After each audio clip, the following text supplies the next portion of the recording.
दोस्तों, पिछले कुछ समय से बैंकिंग फ्रॉड एक बहुत बड़ी समस्या बनकर के उभरा है और साल दर साल बैंकिंग फ्रॉड के मामले 5 गुना रफ्तार से बढ़ते चले जा रहे हैं और आम लोग इसका धड़ल्ले से शिकार हो रहे हैं, अपने पैसे गंवा रहे हैं। साथ ही साथ उनकी मुश्किलें इस बात से और भी बढ़ जाती हैं कि पुलिस ने इस मामले में जो बैंक के कर्मचारी हैं उनको भी बड़े पैमाने पर गिरफ्तार किया है। और इस मामले में सामने आया है कि अलग अलग बैंक, चाहे सरकारी हो या निजी बैंक, उनके कर्मचारी इन मामलों में साइबर ठगों के साथ मिलीभगत करते हुए पाए गए हैं। इसमें ओटीपी हासिल करने में मदद करने से लेकर के फर्जी खाते खुलवाने तक में बैंक के कर्मचारियों की भूमिका सामने आ रही है। पुलिस अपना काम कर रही है, लेकिन बतौर ग्राहक आप कैसे जागरूक रहें ताकि आपके दस्तावेजों का गलत इस्तेमाल ना होने पाए, ताकि आपका जो खाता डोरमेंट पड़ा हुआ है, यानी जिसका आप इस्तेमाल नहीं कर रहे हैं, उसका इस्तेमाल साइबर ठग ना करने पाए। यह हम जानकारी आपको देंगे और इसके लिए हमारे साथ फाइनेंस सेक्टर से जुड़े हुए एक्सपर्ट मनीष मल्होत्रा जी जुड़ चुके हैं। मनीष जी, स्वागत है जी न्यूज पर आपका। सर, जिस तरह से बैंक कर्मचारियों के भी शामिल होने की बात आ रही है, ऐसे में जो ग्राहक हैं उनके लिए यह जानना बहुत जरूरी है,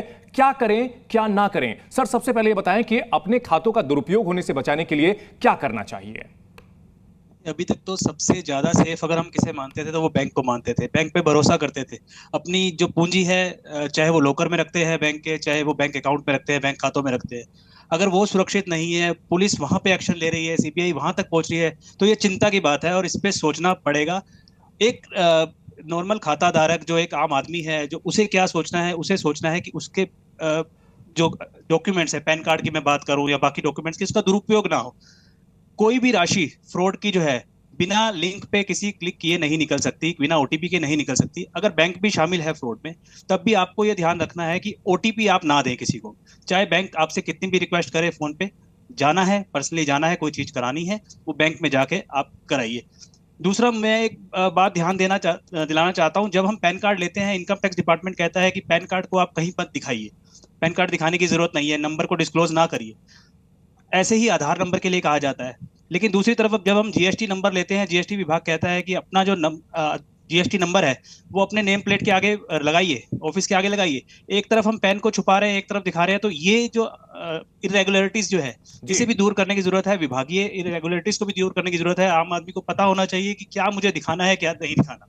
जी सर, अगर इसमें यह कहा जाता है कि जो बैंक अकाउंट है और तरीके से खोले जा सकते हैं, यानी जो दस्तावेज पहले से दिए हुए हैं, आपने कहा कि पैन कार्ड देने की जरूरत नहीं है, लेकिन बैंक अकाउंट खुलवाने के लिए तो पैन कार्ड देना ही होता है। और अगर कोई जो है हमारे डॉक्यूमेंट्स का अगर दुरुपयोग करता है, फर्जी अकाउंट खोल लेता है, ऐसे हालात में ग्राहक क्या कर सकते हैं?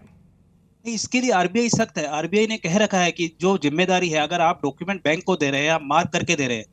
वैसे तो डिजिटल डॉक्यूमेंट का जमाना है, डिजिटलाइजेशन का जमाना है, डिजिटल लॉकर को हम यूज करके भी ले लेते हैं, लेकिन कितने बैंक हैं जो हमारे देश में एक्सेप्ट करते हैं डिजिटल डॉक्यूमेंट को। हम जाते हैं, जो बड़े शहरों में बैंक है या बिजनेसमैन हैं, उनसे तो एक्सेप्ट कर लेते हैं, लेकिन कहाँ पे ग्रामीण स्तर पे कहाँ एक्सेप्ट करते हैं? पहले तो डिजिटल अगर वो एक्सेप्ट करे तो एक अकाउंटेबिलिटी बैंक की बन जाएगी। फिर दूसरा, जो बैंक एजेंट भेज रहा है आपके घर पे अकाउंट खुलवाने के लिए, कि घर घर हम अकाउंट खुलवा देंगे, उस डॉक्यूमेंट को वो कितना ऑथेंटिक लेके जा रहा है, इसकी जिम्मेदारी पूरी तरह से बैंक की है। अगर वो मिसयूज हो रहा है तो उसके लिए बैंक जिम्मेदार है, वो अपनी जिम्मेदारी से मुकर नहीं सकता। जी, बहुत अहम बातें सर आपने बताई है। पहला कि ओटीपी आए, अगर कोई बैंक कर्मचारी भी अगर है, अगर आपको कॉल करता है तो वो आपको नहीं बताना है, यह सबसे अहम रूल आपने बताया। और दूसरा, अगर आपके डॉक्यूमेंट्स का इस्तेमाल करके अगर कोई बैंक अकाउंट फ्रॉड तरीके से खुलवा लिया जाता है तो इसकी जिम्मेदारी बैंक की है, ग्राहक की नहीं है। यह बहुत अच्छी बात आपने बताई है सर। इसके अलावा एक और अहम चीज जो निकलकर सामने आती है, जो साइबर ठग हैं, जो डोरमेंट अकाउंट है, यानी जो पुराने अकाउंट पड़े हुए हैं जिनको लोग क्लोज नहीं करवाते हैं, या फिर वो लंबे समय से पड़े हुए हैं, लोग ये सोचते हैं कि हम उसका इस्तेमाल नहीं कर रहे हैं, खुद ब खुद बंद हो जाएगा। ऐसे केसेस में क्या करना चाहिए ग्राहक को? देखिए, डोरमेंट अकाउंट, देखिए मैं उससे पहले ये कहना चाहता हूँ, जितने भी अकाउंट होल्डर है या खाता धारक है, अगर उन्होंने नॉमिनी ऐड नहीं किया हुआ, सबसे पहले तो वो नॉमिनी ऐड करिए। सबसे बड़ी समस्या क्या होती है, जब किसी की दुर्भाग्यवश कोई मृत्यु हो जाती है परिवार में, उनके परिवार के लोग उस राशि को क्लेम नहीं कर पाते, बैंक में जाते हैं, सीधा जवाब मिलता है नॉमिनी आप ऐड नहीं है। तो पहले तो वो जितने भी लोग जिनके खाते हैं वो चेक कर लीजिए कि नॉमिनी ऐड है या नहीं। दूसरी बात, डोरमेंट होने से पहले बैंक आपको रेगुलर कम्युनिकेशन करता है आपके रजिस्टर्ड मोबाइल पे, रजिस्टर्ड ईमेल आईडी पे, कि आपका केवाईसी अपडेट नहीं है, तो आप केवाईसी जांच कीजिए। अगर आपको मेल नहीं मिल रहा या मैसेज नहीं आ रहा, तो हो सकता है आपका नंबर या ईमेल आईडी अपडेट नहीं है, तो बैंक जाके उसे अपडेट करवाइए। अगर आपको नहीं मिल रहा, जिन दर्शकों को भी नहीं मिल रहा, मैं उनको यही बताना चाह रहा हूँ कि आप बैंक जाइए और अपडेट करवाइए, चेक कीजिए, आपको मिलना चाहिए।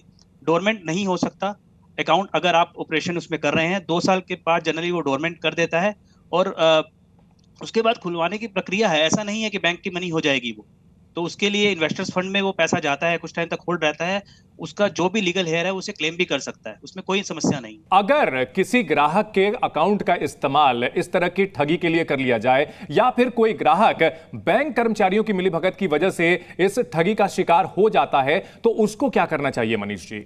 किस किस तरीके से वो शिकायत दर्ज करा सकता है? क्या उसके अधिकार हैं? समस्या ये है कि पता कैसे लगेगा एक आम आदमी को कि उसका पैन कार्ड यूज हो गया है या उसका आधार कार्ड यूज हो गया है? ये जानकारी तो उसको तब मिलेगी जब फ्रॉड सामने आएगा, या उसको कोई नोटिस आएगा या कोई बिल आएगा। अभी हाल में एक जगह पढ़ रहा था कि एक जीएसटी किसी के नाम पे ले लिया और उसको नोटिस आ गया। तो ऐसे मामले तो नोटिस आने के बाद पता लगेंगे, तो बाद में जांच होगी कि है कि नहीं। पहले स्तर पर तो बैंक को सिस्टम मैकेनिज्म जो है अपना स्ट्रॉन्ग करना पड़ेगा। जब हम एक आधार से ही सब कुछ कर सकते हैं, केवाईसी कर सकते हैं, तो हमें डॉक्यूमेंट्स की फिजिकली जरूरत क्यों पड़ रही है? हमें डिजिटलाइज करना पड़ेगा। हम एक डीमेट खोलना चाहते हैं तो 24 घंटे के अंदर बिना किसी डॉक्यूमेंट के खुल जाता है। क्या आप ये प्रक्रिया बैंक में नहीं हो सकती? जी, डॉक्यूमेंट को जितना अवॉइड करेंगे उतना अच्छा है, मुझे ऐसा लगता है। जी, ये तो बहुत अहम बात है आपने बताई सर। इसके अलावा और क्या सतर्कता बरतनी चाहिए ग्राहकों को जो बैंक अकाउंट ऑपरेट करते हैं? सरल भाषा में समझाएं ताकि हमारे जो ग्राहक जो कि ग्रामीण अंचल में रहते हैं, जहां पर बहुत ज्यादा अवेयरनेस नहीं होती है, वहां भी उन्हें भी ये जो है समझ में आए कि किस तरह से वो सतर्कता बरतें, साइबर ठगी से बच सकें। एक सिंपल सा रूल है, nothing is free in this world. दुनिया में कुछ भी फ्री नहीं मिलता। जब भी आपको ऐसा कहीं लगे कि कुछ मिलने वाला है, इनाम या कोई भी राशि, या कोई बैंक का मैसेज आ रहा है, या आसपास कोई पर्चे बांट के स्कीम दे रहा है किसी भी तरह की, चाहे वो मोबाइल कनेक्शन हो चाहे कुछ भी हो, उसको जांच परख के, जहां भी आपके बैंक की बात आती है, पैसे की बात आती है, उसे ध्यान से देखिए। हर जगह डॉक्यूमेंट को शेयर करना जरूरी नहीं है, डॉक्यूमेंट्स देना जरूरी नहीं। जी, ये तो बहुत अहम बातें हैं। और इन सब पूरे मामलों को लेकर के ओटीपी की बात आती है, लेकिन ओटीपी तो तभी मिलेगा जबकि आपका फोन नंबर हो। क्या ऐसा हो सकता है कि फोन नंबर या फिर एड्रेस, ये सब कुछ किसी और के नाम पर हो, कोई दूसरा नंबर डाल दिया जाए? ये कैसे मुमकिन हो पाता है? देखिए, जो फ्रॉड करने वाला है उसके पास आपका डॉक्यूमेंट आ गया, वो एक चीज है, लेकिन उस डॉक्यूमेंट को यूज करके कोई उसका अकाउंट भी खोल रहा है।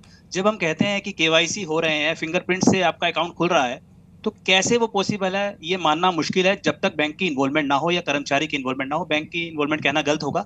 कर्मचारी लेवल पे अगर ये प्रॉब्लम है तो उसे पकड़ना जरूरी है। बिना किसी के मिले हुए वो काम नहीं हो सकता। अगर केवाईसी के थ्रू या फिंगरप्रिंट जो हमारे पास टेक्नोलॉजी है उसके थ्रू अगर हम काम कर रहे हैं।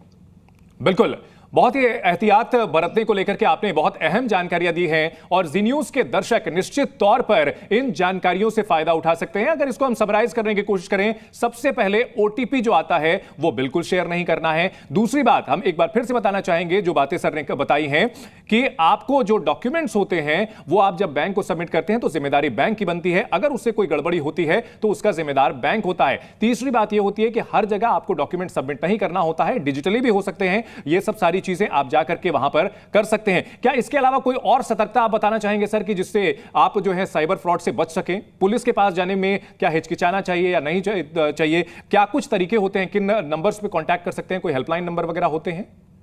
जो भी बैंक का हेल्पलाइन नंबर है उस पर बात करनी है, लेकिन कब करनी है? फ्रॉड होने के 24 घंटे के अंदर।